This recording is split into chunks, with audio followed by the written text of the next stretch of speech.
It's the show where Hawaii's newsmakers come to talk and to take your questions live. From the nation's capital to Honolulu Hale, from the state legislature to the fifth floor. We bring the experts to you and ask them what you want to know. Spotlight Hawaii with Yanji Denise and Ryan Kalesuji on the digital platforms of the Honolulu Star-Advertiser.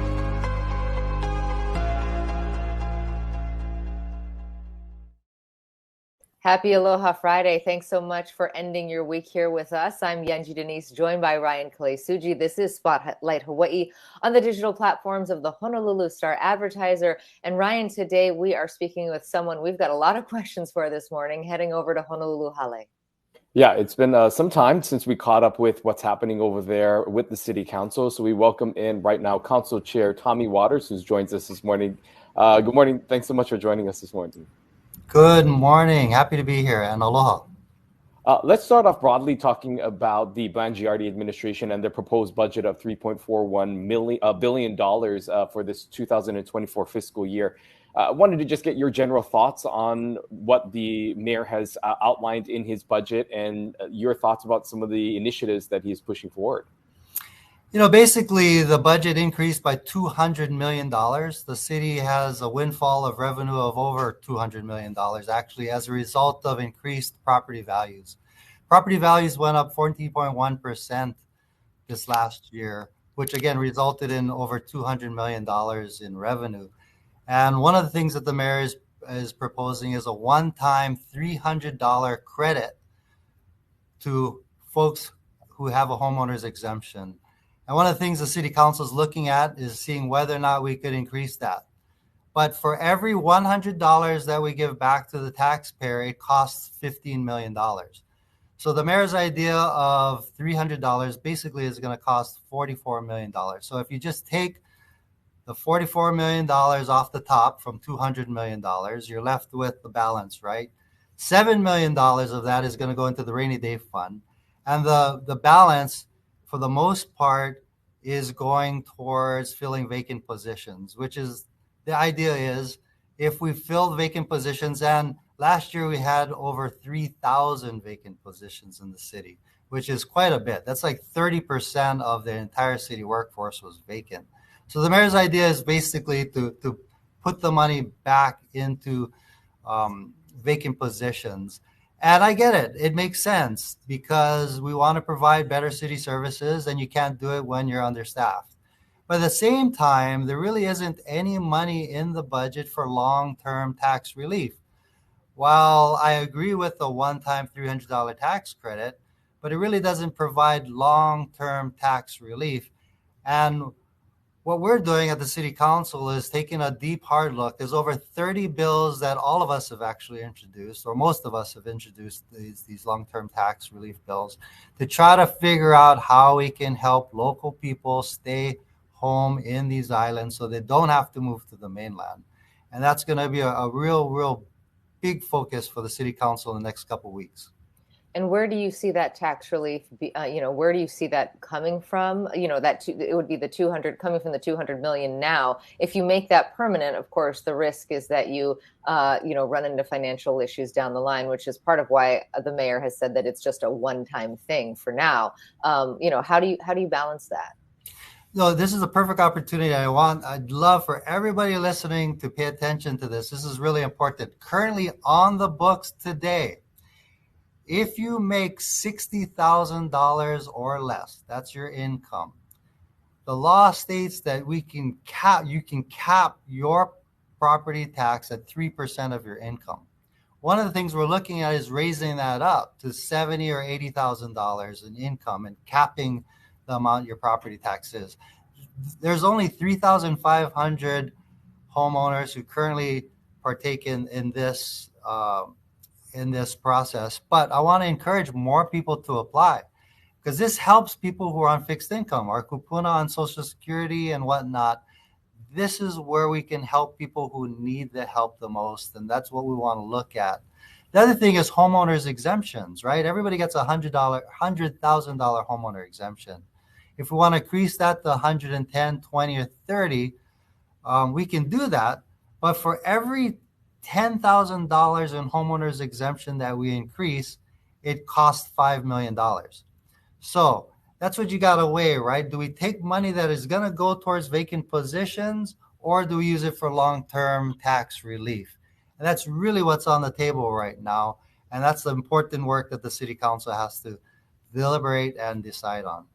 And beyond just the conversations that you're having with your fellow council members about this, have there been those discussions with the mayor's office about some of these proposed, changes and this new structure? And if so, what, how was his reception to some of your ideas and the ones that the city council is putting forward?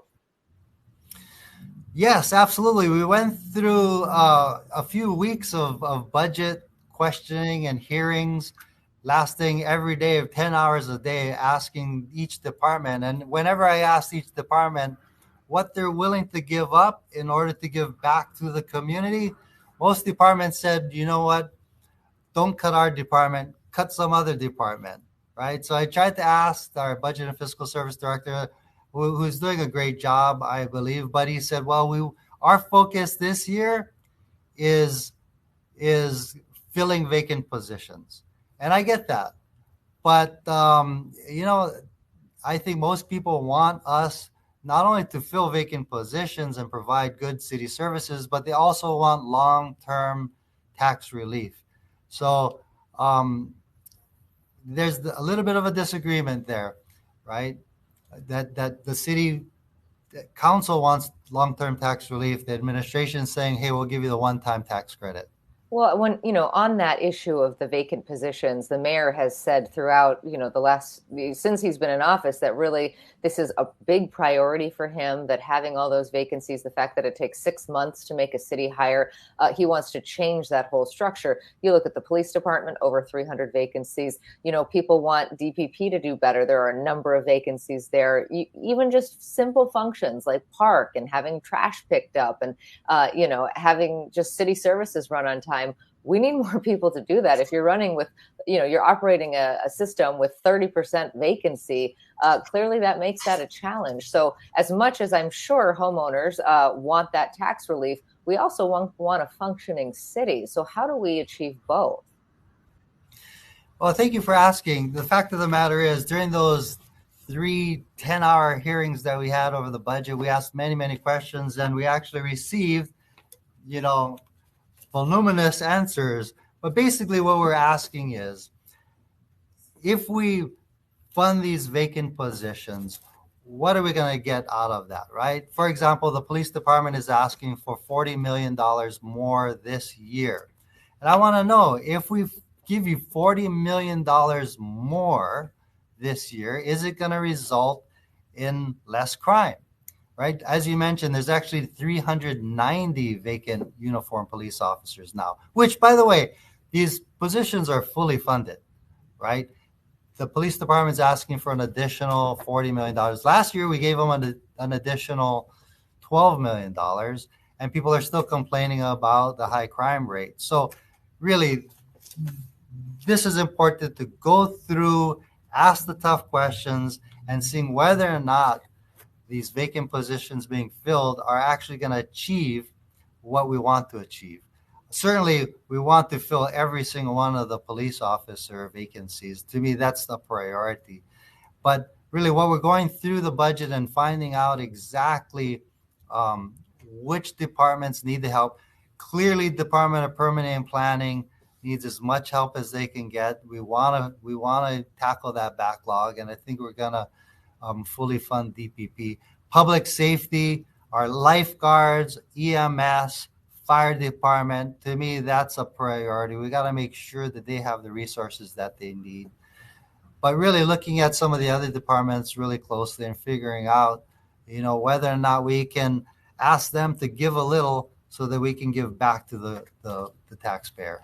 And that's really the difficult part of our job. Right. And when you say give back a little, that is in the form of positions, but is it also consolidation of services? There are, talk that there are many redundancies within city government as well. Like, what does that giving back really entail? Is it more personnel, or is it a mixture of personnel as well as programming? Well, one of the things that I found is there's some positions that have been vacant for over 10 years. You got these clerk typist positions that are making, basically minimum wage. They're never going to fill these positions, right?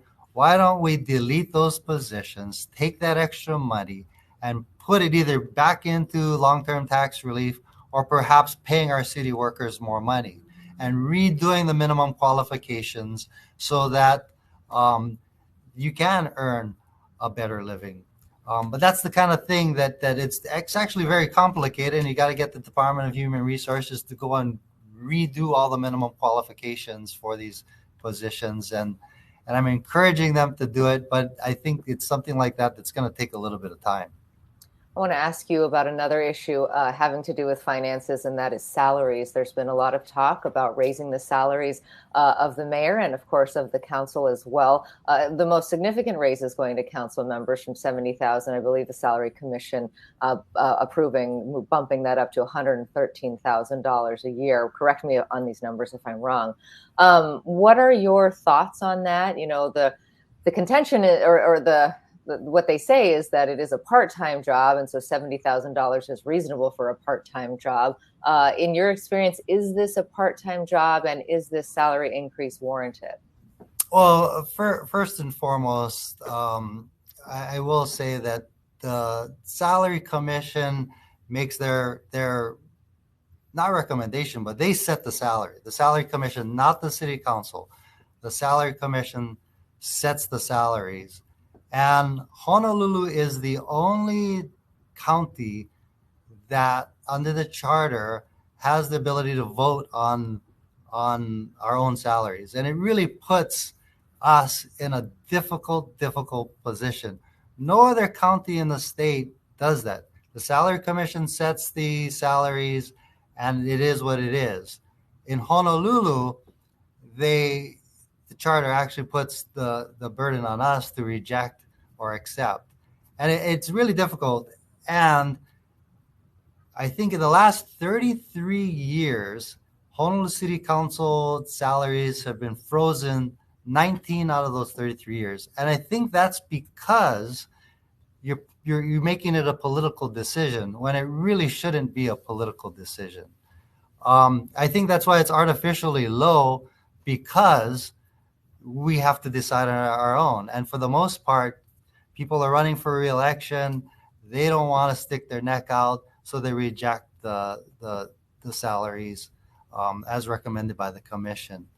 Now, having said that, whether or not it's a full or part-time job, I will tell you this. I know for a fact Val Okimoto, Radiant Cordero, Matt Wire, Tyler, Calvin, myself, we're all working really, really hard.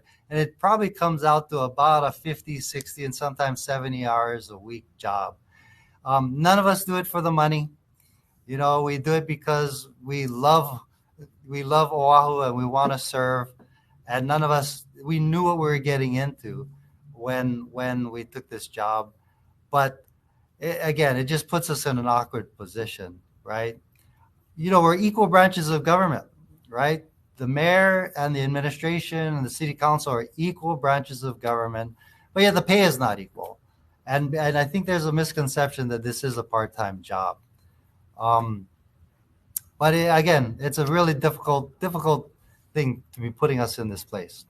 Well, one of the things, we want to just switch gears here and talk something about, you said 390 vacant positions with HPD. I want to focus in a little bit on the crime that we're seeing in the area. There has been a concerted effort by the city, as well as the prosecutor's office, to really focus in on some key areas, including an area that you represent, which is the Waikiki area. Do you believe that enough is being done in this area to combat some of the crime that we've seen, not only Waikiki, but in the downtown area where there's a lot of focused attention? And what else do you think is needed in these areas to help not only support HPD, but just the overall efforts to keep these areas safe, knowing that there is a high visibility of tourism and the importance that it plays to our overall economy, but just the overall dynamics that's happening between crime and these populated areas? So Waikiki is in my district, and I have to tell you, crime is not getting better. We tried to do weed and seed, right, with a geographic restriction, which is if you get convicted of a crime or charged with a crime in Waikiki, you can't come back to Waikiki. That hasn't really been working out.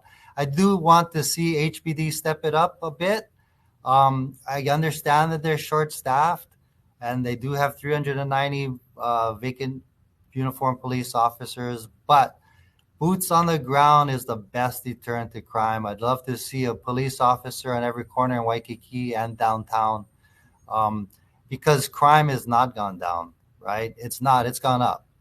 Now, what the police are telling me is that it's the same as what it was prior to the pandemic, but to me, that's not acceptable, right? When we had a significant decrease in crime because of the pandemic, now it's back up to what it was. To me, that's a problem. And I'd like to see HPD step it up. I'm happy to appropriate the $40 million more that they want this year, but we really want to see crime to go down if we do that. I think one of the ideas that they're proposing is to go on 12-hour shifts rather than 410s, right? You can increase the amount of hours, and that's hopefully going to do it. It's going to cost more money. I think $26 million out of the $40 million is to implement this this longer shifts idea, but we'll have to see. Proof is in the pudding. There's a comment here from someone who's watching who agrees with you, says not enough physical police presence. To that end, the Weed and Seed reference program that you referenced, Steve Alm has been on here talking about that, those geographic exemptions, trying to keep people out of certain neighborhoods. Have we given those programs enough time? It seems to me that they've just sort of started. Do we need more time to see if they're working, or do we need a different strategy? No, absolutely. I mean, it works, but part of the problem is getting the courts to enforce it, right? What's happening now, though, it's somewhat complicated, but I'll do my best to explain it. When someone is ordered to stay out of Waikiki, the fact of the matter is you have to revoke their probation, which is filing another document within court, getting a bench warrant issued, serving the bench warrant, and then arresting the person. And so far, that's been taking weeks. We got to figure out how we can get it done in hours, if not days, right? Because justice needs to be swift. If justice moves slow, people are going to keep committing crimes, right? If they commit a crime and go right back there the next day, we're not really doing what we need to do. We need to get them out of there and get them out of there as quick as possible. But you're right. It's going to take a little bit of time to work out the kinks, and I don't want to abandon Weed and Seed just yet.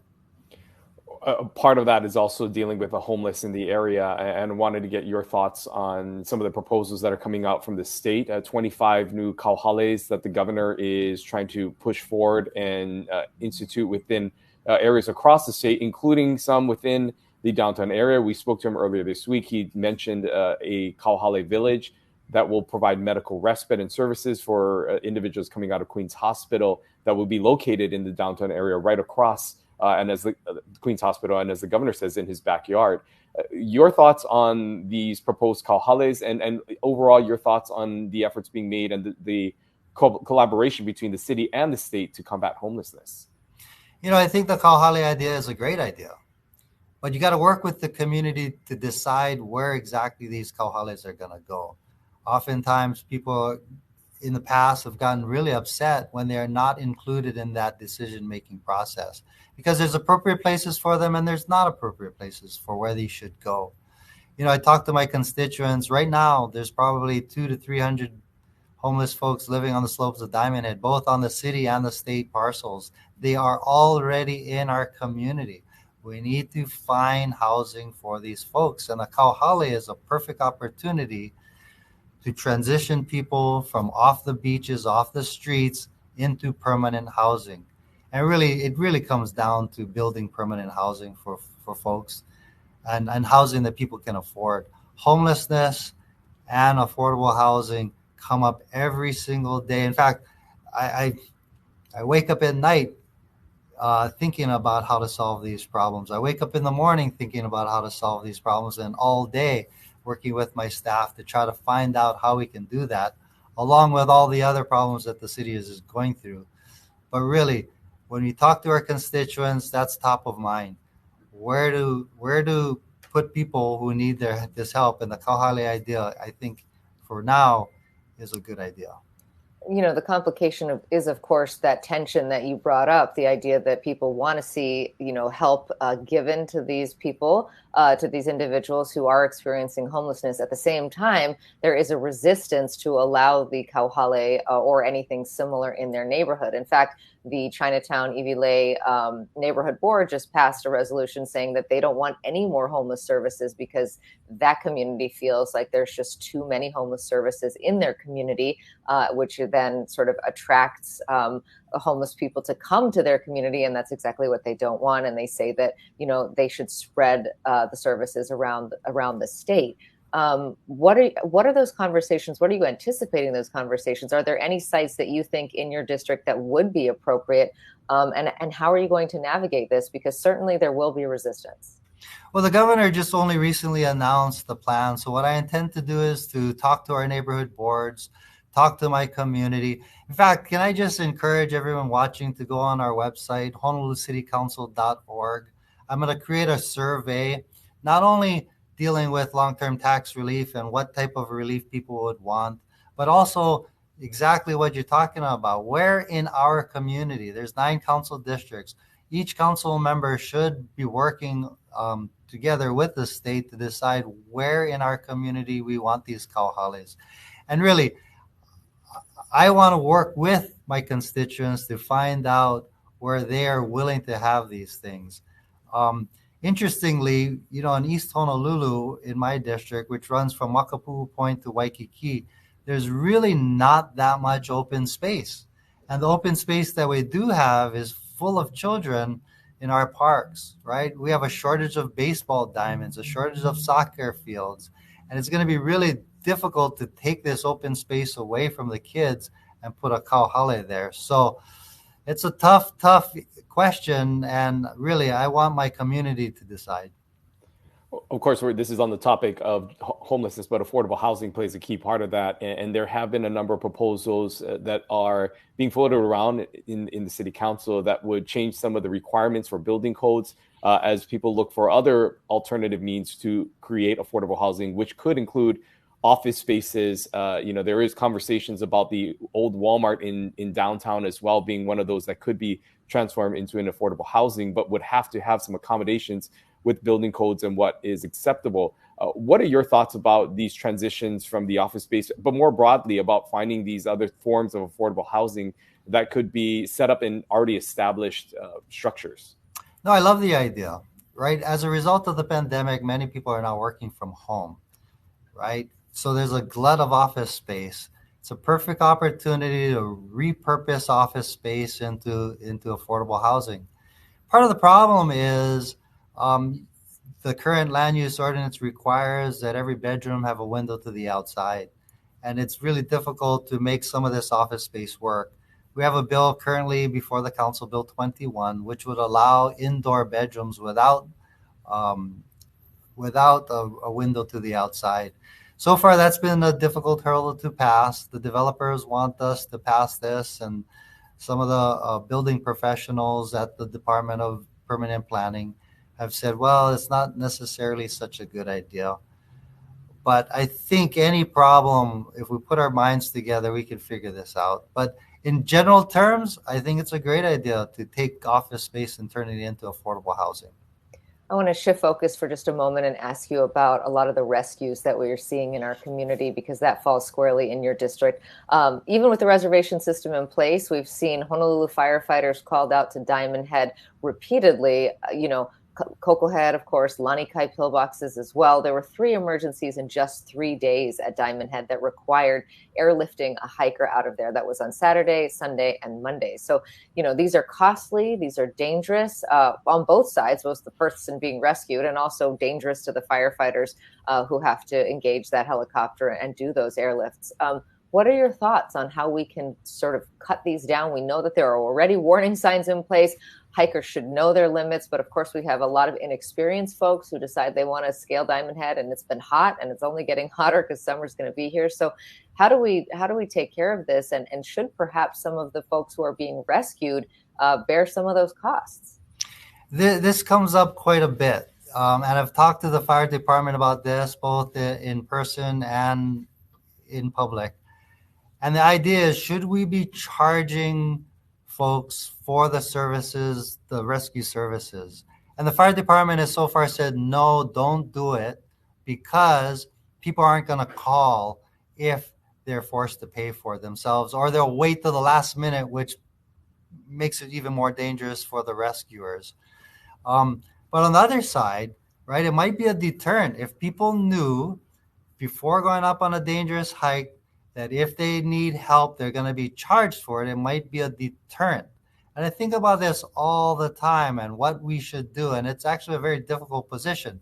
But one of the things I thought of is, these folks doing these illegal hikes in many cases, like the Haiku Stairs, for example, when we rescue them, we drop them off right at the police department so that the police department can give them a ticket right then and there, right? We don't want to put the fire department in harm's way. And we don't want to put the fire department in the position of having to decide whether or not they should or shouldn't rescue folks.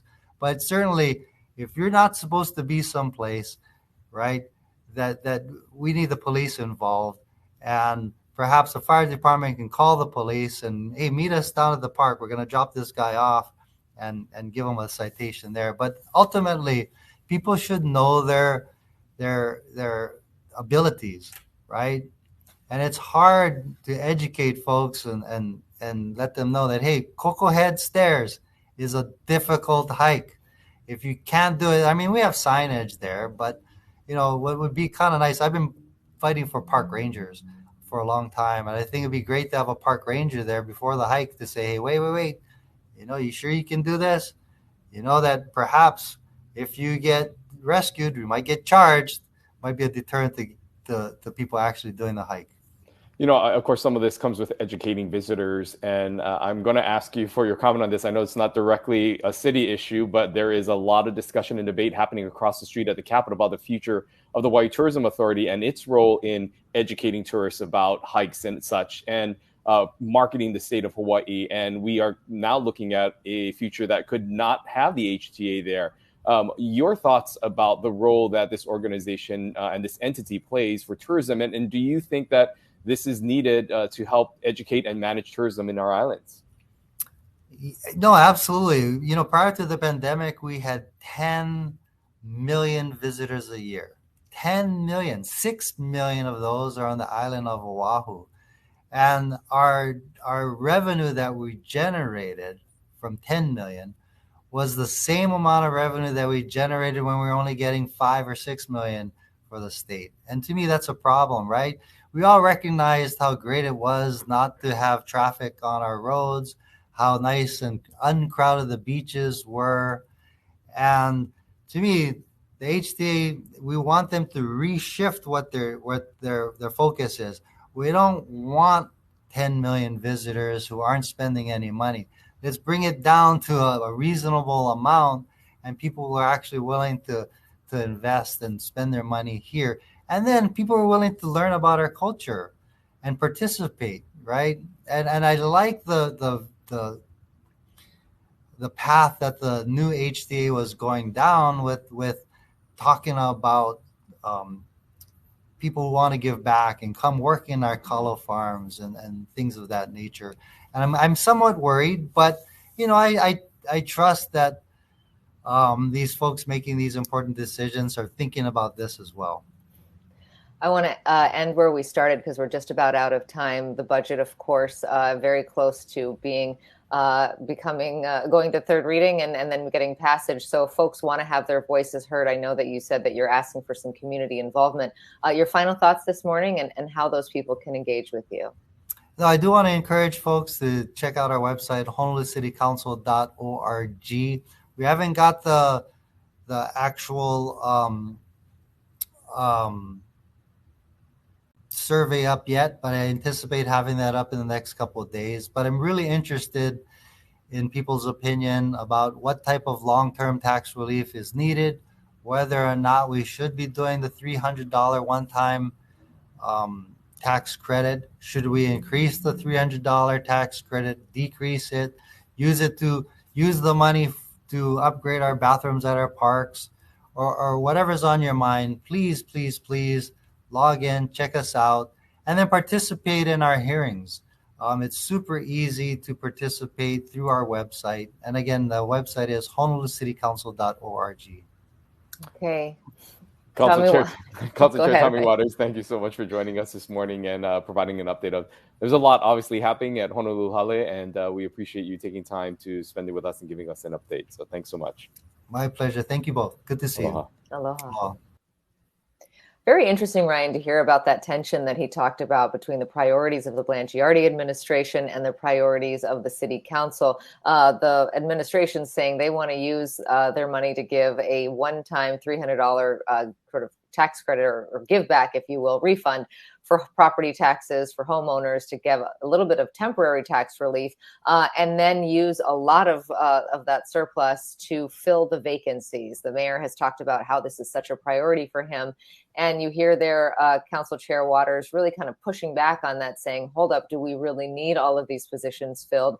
Is this a good use of taxpayer dollars? Could we give perhaps more money back in the hands of taxpayers? And he's throwing it back to the people, saying he's going to put surveys up on the City Council website and really try to get the community to engage on that. Yeah, I'm really just trying to figure out how they will manage this, noting that there are these vacancies, as he said, that some of them may never get filled. And so finding ways to maybe get rid of some of those redundancies, some of those positions that will likely not get filled. And instead of using them to try to get people into these positions, moving them more into a long-term tax relief program that he feels is essential to helping bring down the cost of living and providing taxpayers with more advantage and breaks, given that the cost of living here on the island of Oahu is so high. So we'll continue to watch as this budget bill unfolds, and as I'm sure will be edited and drafted in different forms before it becomes finalized. And again, that the mayor and the city council will have to kind of come together on some of these disagreements at this point in time. We did cover a number of different areas, including his thoughts on HPD and the efforts that are happening in Waikiki, saying that he believes that there needs to be more police presence in the area. And you heard him say that he's happy to continue to fund HPD to the requests that they're requiring, but needs to see that some of the crime is coming down. He heard him say that he would like to see a uniformed officer on every corner on every street of Waikiki and in downtown, noting that these are things that will help deter crime. But yet he says that there is a long way to go to kind of bridge that gap into what ideally would be the situation in these areas and what's currently happening.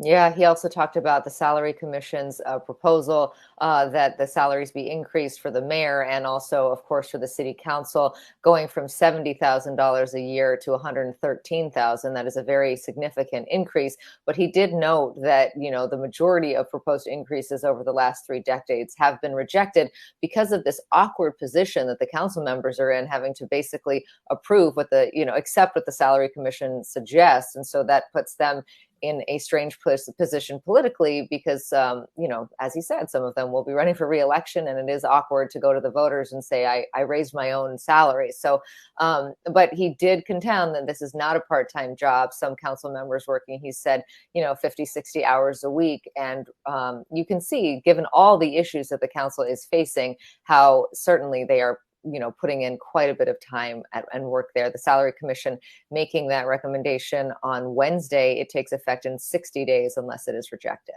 Yeah, another issue, of course, is homelessness and housing. And we talked a little more about the kauhales and the proposal that the governor is fooling around with 25 new proposed kauhale villages throughout the state.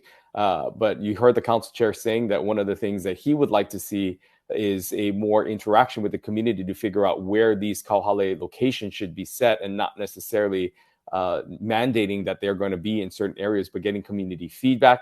You heard from him just speaking from his term and in his role as the representative of the from East Honolulu all the way into Waikiki, that there isn't just a lot of area, he said, for a kauhale village to be set up in his district. And so those are conversations that need to be made and need to have with community members. So we'll continue to stay updated on how things unfold and if the governor's proposal for these villages come to fruition.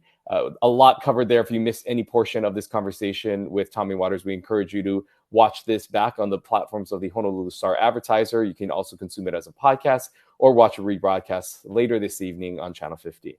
That's right. And on Monday, we'll be talking to the head of the Hawaii Tourism Authority. You heard there, Tommy Waters talking about his opinions of the HTA. Of course, that is a state decision and one that has been being wrestled with right now at the Capitol, whether or not the HTA should continue in its current form or perhaps take on a whole different role and essentially be dissolved. The HTA really in the fight of its life. So we're going straight to the top, talking to HTA CEO and President John DeFries to ask him why he thinks the HTA should continue. They've done a lot of work on those tourism management plans over the last few years with him at the helm. What happens to those plans if the HTA essentially gets dissolved or is, cut back significantly on a financial basis? So we're going to ask him a lot of questions, and we hope you bring yours too right here on Monday at 10:30 on Spotlight Hawaii. We'll see you then. Aloha.